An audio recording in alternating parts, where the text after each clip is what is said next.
to our third session ahead of our first sweet treats break at 11 o'clock. We will now be hearing about ghost busting and fraud stopping, how server-to-server API connectivity eliminates survey fraud, which is from Oscar at Cint and Paul from Forster. Welcome to the virtual stage.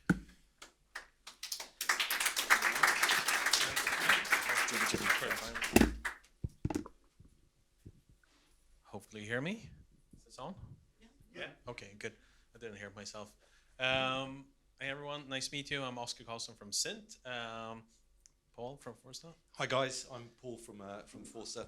Forster brings together three big kind of vendors in the MR space for sure. We've got Confirm It, we've got Focus Vision and the Decipher platform, and of course Dapracy.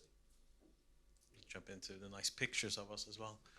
And Cint is an exchange in the industry, so consists of Lucid as well. So we migrate both companies now, but essentially we connect buyers and sellers of research through technology. We're here today I'll jump back to the agenda, talk a bit more about trends that we've seen in the industry, especially around survey fraud, and also some of the impacts and how that's affecting our entire ecosystem. And then we'll talk about some of the mitigation methods that we've been partnering on and actually been helping to solve some of these issues. There we are. Mel and Deborah, you covered most of this already regarding the background and so on, but maybe I can add some more detail. We all know that data quality is a big issue in the industry, of course. We've seen it's not only the research industry, it's outside as well. So especially finance, as you mentioned, and the ad industry, it's been a big issue for years. And I think we in the research industry, and I had a discussion with Ian here earlier about this, we've been scathed from some of this in the past, which has been bigger in other industries. And also in the research industry, fortunately being two tech companies up here, we are not as tech savvy as other industries. So we're a bit laggards in the industry and being targeted, I think, more right now. But there are a lot of good initiatives that's happening. I think companies across the board are stepping up, improving technology, best practices to help us from some of these threats that are coming. We had a question earlier regarding how do you define fraud and quality and so on. And this is probably something that will update now with the working groups that we're working with MRS and IA. Is the way we see it at Cint is data quality is divided with fraud, and then we have more unengaged respondents. Unengaged will be single digits. It will be people that are fed up with surveys, bad survey design, and so on. But fraud is more of the deliberate type of issues that we're seeing when you're spoofing devices, repetitive answers, really trying to game the system to gain rewards. And as we see, fraud is really an industry problem. And we've done some research in this. We talked to partners that's done a lot of research on where fraud is coming from. And some of the things that we've seen, and you've probably seen online as well, has been really scary. It's been organized fraud from various different regions. It's been fraud leaks from Bangladesh, from Venezuela, and so on, where people have really built a business around frauding our industry. And I'm not sure, Paul, if you've seen this as well at Forster. Happy to hear your experience as well. Definitely, absolutely. And also, I mean, this isn't a new thing, of course. This has been going on for some time, but the awareness with our customer base and the awareness within, say, the corporate space, where they really want to ensure that they've got valid data coming through, is becoming more and more important. So that's much more prevalent now with the discussions that we have with our customers, with end customers.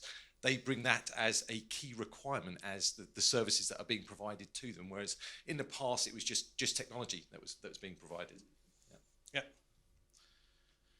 And if we look at what we've seen and when talking to our customers, it's been typically two types of fraud. And in this presentation, we really want to focus on the top one, the ghost completes. I'm not sure if everyone's familiar what a ghost complete is. Somewhat. So ghost complete is really when you're trying to game a system by manipulating the links, not going into a survey. So you start a survey session, and then you manipulate the links. You go to the end page to collect the reward, essentially. Script fraud is another big issue that we're seeing, which essentially is when panelists are frauding the system, going through a survey and scripting the responses throughout the survey as well. Gaming to get into the survey and then creating repetitive answers. But here we'll focus more on the top one, the ghost completes. And this is really something that's affecting the entire industry. Deb, you talked a bit about this as well. It's really about reputation. Buyers are seeing bad data in their surveys, suppliers, they're paying out incentives to panelists, and it's a big issue both for platforms like Cint and for Forrester as well. So happy to hear what you're seeing here. Yeah, definitely. I mean, so we're a software provider. We provide the ability to get survey completes, get transactions. Our business model is based around transactions. So we had, say, the lazy approach, but we wanted to drive completes. And now, as I've mentioned, what we're seeing and hearing from our customers is the importance is placed much more on the quality and the validity of the responses itself. So we've got to listen. We've got to be able to react to that information. We'll work closely with Cint and others to try and help people ensure that the data they're getting is valid data. But it will require effort. There are easy options. There are ways of just getting things set up quickly to get data quickly, but then you're not necessarily ensuring that you've got that validity in place. So we want to ensure that not only it can be done, but it's easy to do that. It's not difficult. It's not a barrier to be able to adopt it. I think the main thing here is that a lot of the solutions around this is requires a lot of technology, and we talked about that. Some of the working groups that we're in, we're realizing that not all customers can actually put things in place. They need to invest in technology, in teams, to be able to put some of the checks in place. So what we've been doing here is that we've been working with all partners, understanding what can buyers do to help us to mitigate some of these issues, what can suppliers do, what can we do as a platform company, what can the survey hosting platforms, Forrester and others, do as well to help us here, to really find the vulnerabilities in the supply chain and where are we being exploited today. And especially with ghost completes, the method they're doing is really finding the vulnerabilities in between us here in the ecosystem. And this is really what we're focusing on and trying to bring solutions and best practices to the industry that everyone can use and benefit from. And to be transparent, at Cint, we've seen big issues with a lot of different data quality issues. We definitely saw a spike in the end of last year. We saw the majority of those fraud attacks that we saw was primarily the exploit between ourselves and the survey platform. And what we also saw that where our clients had enough security in place, we mitigate almost 100% of all the fraud exploits that we had in that area. So what we decided to do is really to focus on that. How can we bring that to the masses? That's when we started talking to Paul here.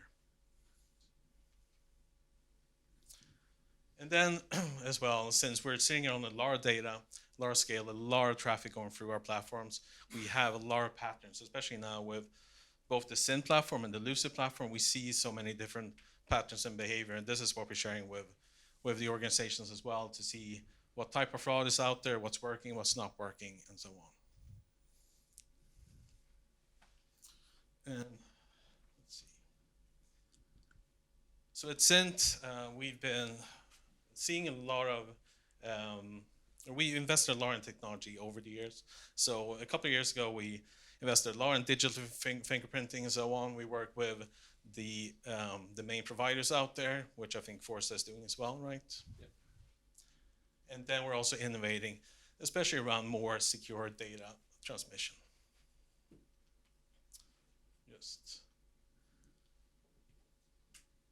So Paul, maybe you can cover some of the methods that we're working with here. So there are several ways of applying security controls to kind of ensuring that you're preventing ghost completes and so on happening on the system with differing degrees of success.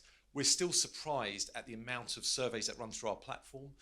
Not just us, it will be many of the software vendors that are just completely open to fraud. There's no encryption being used in the links. The links can easily be manipulated, and then claims can be made for the relevant panelist points, and rewards can be achieved for them. Of course, then without getting any data or very little data from that. So still very, very surprised by that. We have talked about, being more stringent on trying to enforce some kind of encryption on these, but again, that can be a barrier. It's not always well received to try and enforce that. But like I say, we want to try and make it easier to have some measures in place. And there are different levels that can be done. So project-specific tokens, you get medium security. It is a layer of security. At the project level, there is that ability to ensure validity, but it can still be compromised. We have SHA-1, slightly tighter security. There is encryption that is done. Again, it has a degree of compromise in there, but much less. And then the ideal situation is something like server-to-server secure survey capability, where the two systems that are being used are working collaboratively to ensure that you've got the highest level of security that available. Really, nothing's going to be impossible, and with all of the advent of like AI technologies and so on, we will have to be improving techniques to ensure security is in place. But this definitely provides a much tighter level of security for that. So yeah, we've embraced this on some of our systems. We're continuing to do that with our other systems. And this is not unique to Cint, right? So a lot of companies have solutions around this. Server-to-server is something that we've had on specifically the Cint platform for a couple of years, and it's been working really well for us, and something that we advocate the market to actually adopt and use as well. On our Lucid platform, we've been using encrypted endlinks, which Paul talked about, which is also a level of security. It puts more focus on the project manager to actually make sure that you have the right encryption, set everything up correctly, so it's a bit more prone for user error. And what we're doing as well is that we're working with partners and also working with our new future unified platform to see best practices, what are others doing, what's working well for us, what's been working well for Forsta, and also building a new unified platform server-to-server solution as well, which is pretty similar to the Cint Secure Survey that we've had for a couple of years. And this will take some of the learnings that we've had. We introduce some more security as well, having sort of a shared secret that goes through the entire supply chain, so this can be benefited through suppliers and to buyers as well.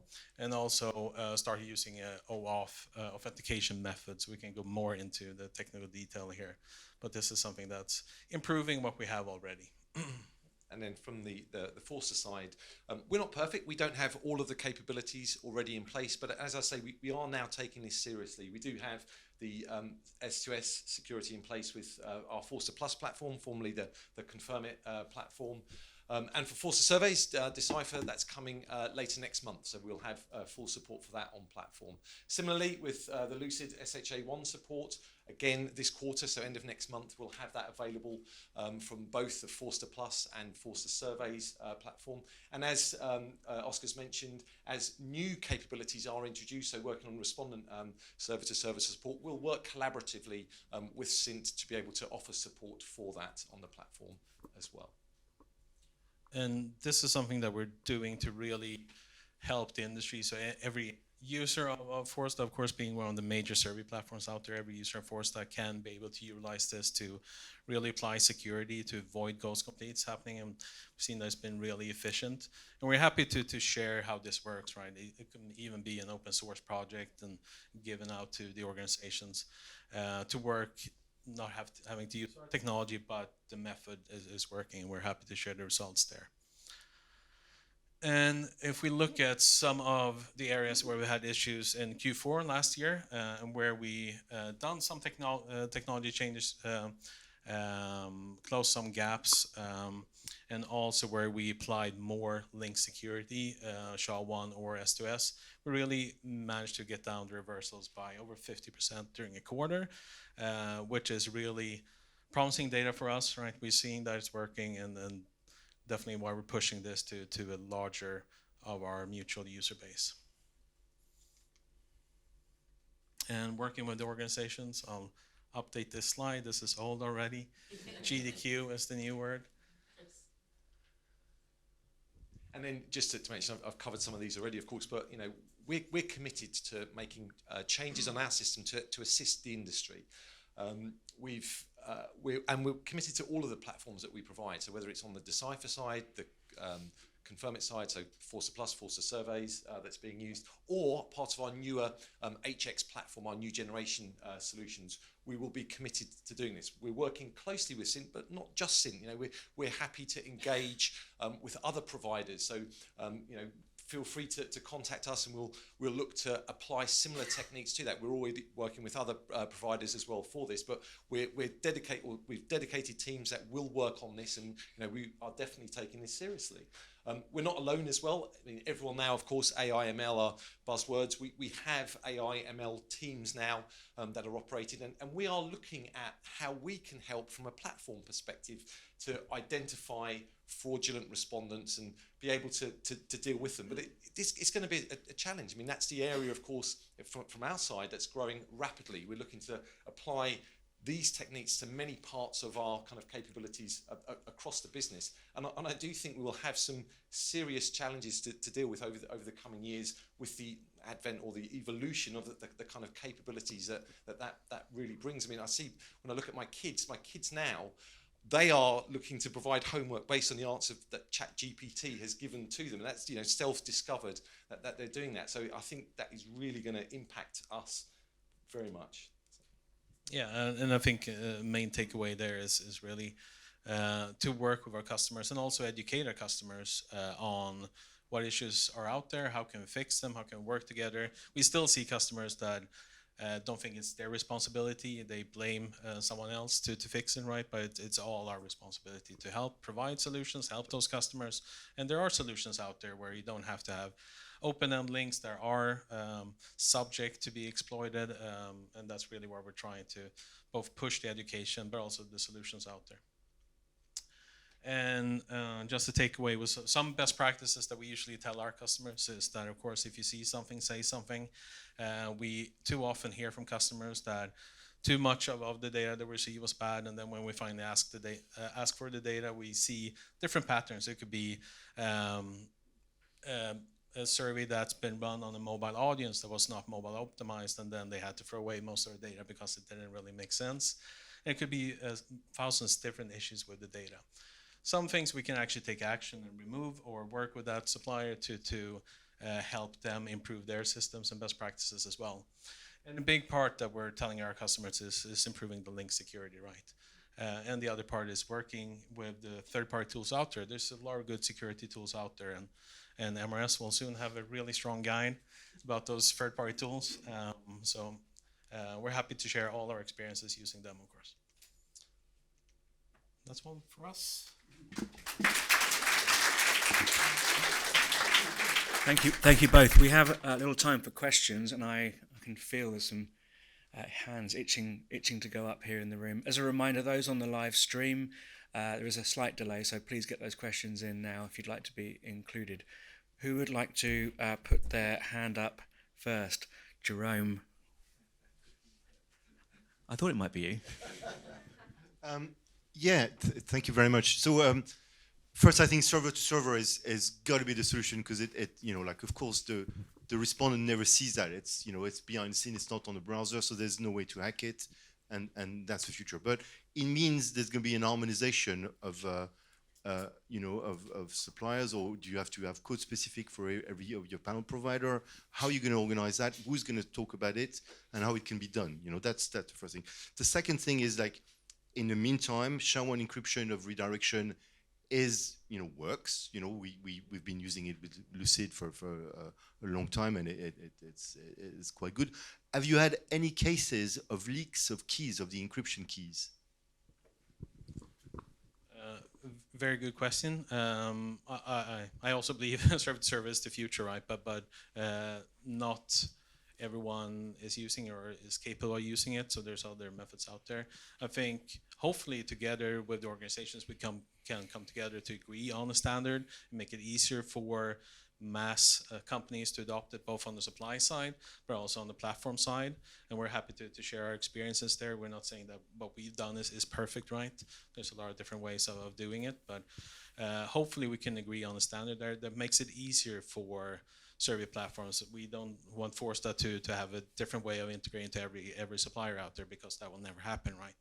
And likewise, we want to sort of support and make sure that we adopt every platform out there as well, and not only Force, right? So, and what was the other question? The other question: have you had any keys that were leaked? Oh yeah. Any key leaks? Yeah, we haven't had any key leaks, but definitely that's something that we're looking at. Both on, so there's two different things here. We have the SHA-1, right? Any leakage there. We haven't seen any issues with that, but it's a possibility, right? And it's a risk. So therefore, we're looking more towards the server-to-server solution over time. And then we currently work with API keys there on the server-to-server solution, but we're changing that to OAuth as well for more security, so we're not sharing those keys in between the companies. I have a question just to bring it. It's me here. Hi. Bringing it back to basics. So API demand example is probably more complicated. Let's just take an example of someone today using will be your Access Pro product. I'm assuming on your side set a job up, and then there's Forster, formerly known as Horizons. I think, is that right? Yeah. There we are. Talk me through just in a few steps in simple language what it would be, how you would set this up, who gives a key, where does it go? Just talk me through that if you can, just for in a few moments. Yeah, sure. So of course you have to be a mutual customer then using one of the Forster products and then one of the Cint products. And essentially what you do is that you go to Cint, you get an API key from your Cint rep, which is for your account only, and then you work with Forster to provide that API key into the Forster product to set up that connection. And then essentially what happens is it's just a switch. So for every redirect, for every server, use the same redirect, so you don't have to use various different redirects. And then it will automatically do an API call with the survey outcome from the Forster side to the Cint side and update and reflect the user experience and incentive and payment and all that. Okay, so it's kind of doing the thing the API does, but through the manual interface in a way. Yeah, right? yeah, it's an admin interface, so it's a very easy one-time setup, and then it's actually easier for the project manager over time. So. Right. Okay. Thank you. So exactly that. Once you have the key, you place that key, and then for your links that are automatically generated at the end of the survey, whatever it will be, they will be encrypted so that it's not possible to be compromised. So yeah, again, very, very straightforward to do. I mean, to your own point, we would love, of course, as vendors, if there was a standard mechanism for doing this, and we could go to every other kind of provider out there and say, look, this is how you do it, to provide this information. That would be great. We could then embrace more and more of those. The reality is, as we work with more partners, there's subtleties in the different, maybe the interfaces or the way things are done, that it requires effort, a bit of time to do that. So it can't just be an overnight switch that's done for these. So, you know, we have to do work to kind of facilitate this support. And, yeah. We have a question, and I actually do know your Mel and not Deborah. Yeah, having solved this in a prior life, one of the outcomes was that you take these people who were able to skip the survey and now you push them into the survey. Are you guys, and you mentioned up there, because what fraudsters want is volume and velocity. They want a lot fast so they can get their incentives before you find them. So are you guys looking at, now that you're forcing them into the surveys, are you looking at the survey process and speed and you know, all the things that will make for bad data in the survey now that they have to take it? Yeah, no, that's a good question. Of course, if you take away one way that they're gaming the system, right, you're forcing them into other paths of gaming the system. And we've always been looking at the surveys. There's always been sort of issues of fraud in the surveys as well, if you've been straightlining and so on. So we utilize various different methods to first try to detect if it's bots or something, and then the pre-survey workflow with the data that we capture. I know our suppliers are doing what they can on sign up and on incentive payout. And then in the survey platforms as well, there's more and more technology happening, and then Paul can probably speak more around what Forster is doing there. But a big part that we're focusing on is looking at what is the main motivation for them to game the surveys, and that's getting the incentives right. So if we lock down the incentive payments, then we take away the main reason for them to coming to us, and then they'll probably go somewhere else eventually. Yeah, that's where I was hoping you were going with that. And then identity up front, find them before they even get the chance to get in yet. Exactly. You talked about AI, ML in your presentation. to do more with AI and ML to find the people up front to stop them, right? Yeah, well, that's what we're looking at doing. So a couple of the key areas that the team are looking at from a collection perspective is around fraud detection. So as soon as possible, flagging them as being fraudulent respondents and just using different techniques for that. There are technology partners out there that we embrace now and can integrate with. So many of our customers are already doing those kind of checks, and we're looking to add more from a platform perspective that can be enabled by our customers directly.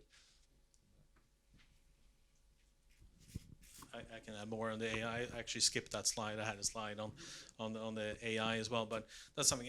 The interesting thing, right? If you're running a panel or if you get massive traffic going through a platform like us or Stevens or someone's, it's you get past behavior on these people, right? And they come back and take more and more surveys, and you learn to separate the good actors from the bad actors and the suspicious new ones that's coming, right? And then you can essentially, so what we've done is that we run sort of the bad data and the reversals that we got from last year through our data models. Then we started to understand different patterns and so on, and that's how we're training our AI to detect this and actually catching those more upfront and predict the type of users that will generate fraud in the end. Other questions from the room or online? We've one at the couple back. Familiar face, Simon, you first. I just wondered, do you find that clients are also pushing for this to happen, all the work that the panel companies and the research agencies to do this to get better quality data? Are they asking for that to happen, or are they slightly more concerned with cost still? So I would say that there's a mix of clients, what they're pushing for. Some are very collaborative, understanding what can they do to help, and this is one thing where we're advising them look into if you can improve your link security with your provider that you are using.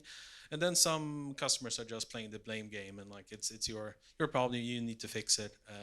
And our customers are both market research agencies, and then there's end customers, right? So it's slightly different perspective, but I'm talking more from our perspective being a supplier to the market research agencies, and then end customers probably don't want to touch it at all. That's my guess, but someone else can probably answer that, but maybe you.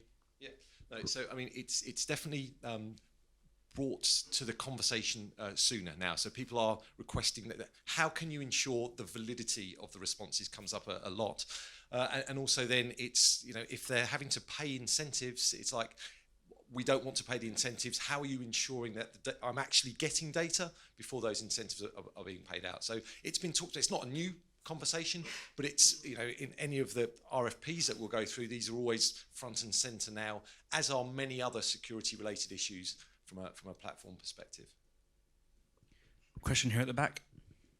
Yeah, this is the first time I've come across ghost surveys, so it's completely new to me. How big a problem is it? What sort of percentage are you seeing? Mel? No, it's some surveys are more affected than others, right? I think that's the best answer. We're still trying to understand what the width of ghost completes are, because it's a matter of actually defining the reversals, right?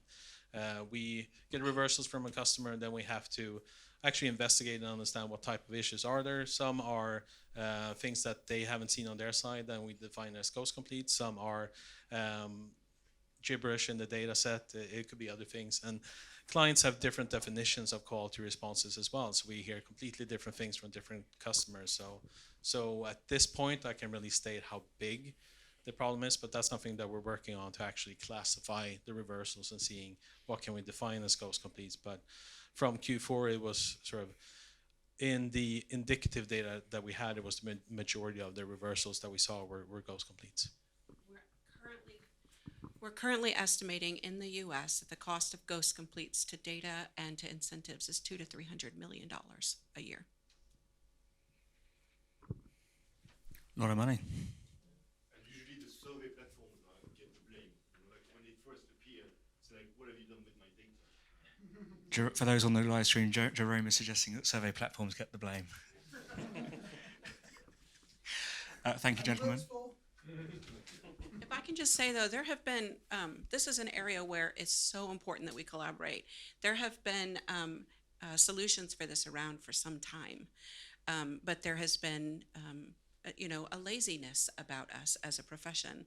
It takes work. You have to put the links in, and the buyers and the project managers, they didn't want to do it, and it wasn't manual, or it was manual. And we're getting some things that are making it easier now, but this is an area where it's a classic example of we had solutions, but we didn't collaborate from the buyer to the provider to the platform all the way down to solve it. And now we're where we are, and we don't want this to be sort of the hallmark of how we operate. We must collaborate in this area and in other areas. Sorry, I had to preach for a moment. In fact, Mel, if you wouldn't mind just staying there a second, I have all three of you on here for a moment. Okay, so we've got a leading panel network business. Others are available, I must say, and we have a leading survey platform business. Others are available, and we're here at the ASC, at the intersect of technology and surveys and standards. And there's a slight moment in there where you said open source, Oscar. So I'm intrigued by that. We have a few moments between this answer and refreshment. So I'm not going to put you on the spot and ask Cint to commit to open source. In reality, what does that mean for the industry, for someone as large as yourself and Forster to talk about this? What does it mean? No, it's something that we're willing to talk about. There's different complications with making it open source, right? And then someone still needs to own and run it, and we have to talk about sort of their privacy in that and dependency. If we have an open source project that organization runs and then that goes down and it stops all communication between buyers and sellers, it's huge financial impact, and who's taking that liability, and it's a big question.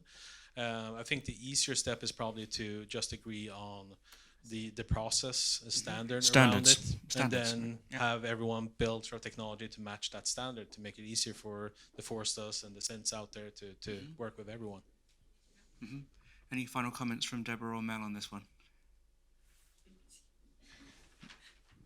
Deborah.